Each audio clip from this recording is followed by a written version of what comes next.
तो ये बिल्कुल इकट्ठा हो जाते हैं।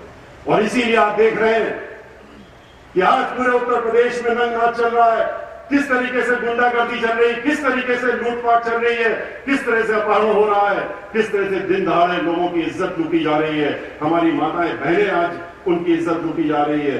प्रदेश में सरकार बनवाई थी जब सन 2003 में सरकार 4 में सरकार बनाई थी समाजवादी पार्टी की, तो भारतीय जनता पार्टी ने ही सहारा देकर के बनाई थी। भारतीय जनता पार्टी के इस सहारे से आज भी मिलजुल करके काम कर रहे हैं। और अगर ऐसा नहीं होता तो जो सन 2012 के जब नतीजे आए थे तो नतीजे दूसरे होते। ऐसा नहीं है कि उत्तर प्रदेश में बहुजन समाज पार्टी का कोई वोट कम हो गया। बहुजन समाज पार्टी, आपकी सूचना के लिए, बहुजन समाज पार्टी को जितना वोट 2007 के असेंबली में चुनाव में मिला था उससे 50 लाख ज्यादा वोट पूरे उत्तर प्रदेश में पड़ा। लेकिन 3.25% का जो फर्क रहा वो क्यों रहा? क्योंकि जो लोग 45,000 वोट पाकर के चुनाव जीत गए थे, और दूर क्या जाना है, आपके बीच में नकुल दुबे जी बैठे हैं, 45,000 वोट पाकर के चुनाव जीते थे, लेकिन 87,000 वोट पाकर के चुनाव हार गए।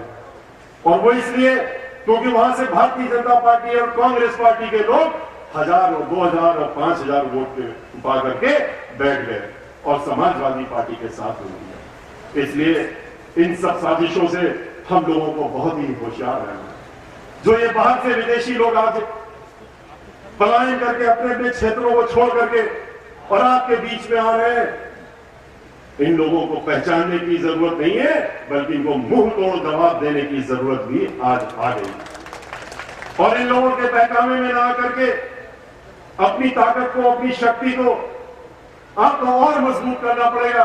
अगर आपने अपनी ताकत और शक्ति को मजबूत किया तो मैं आपको विश्वास दिलाता हूं कि वो दिन दूर नहीं जबकि आप अपनी ताकत से ही बहुजन समाज पार्टी की जो हमारी मुखिया है बहन मायावती जी को, उनको दिल्ली के तहत में सबसे ऊपर की जो गद्दी है उसमें बैठाने का काम करेंगे। और जब आप उनको वहां बैठा लेंगे तो आप जानते हैं कि उन्होंने जो संकल्प ले रखा है हर गरीब व्यक्ति के लिए और उसके उत्थान के लिए, उसको पूरा करने का काम वो करेंगे। आज पूर्वांचल को बहन मायावती जी ने सबसे ज्यादा आशीर्वाद दिया है ब्राह्मण समाज के नाम पर। जहां 21 सीटें उन्होंने दी है, सिर्फ पूर्वांचल में उन्होंने 11 सीटें ब्राह्मण समाज के लोगों को पूर्वांचल से देने का काम किया है। इसलिए यहां के लोगों का दायित्व सबसे ज्यादा बनता है, क्योंकि पूर्वांचल का ब्राह्मण हमेशा से निडर और बहादुर भी माना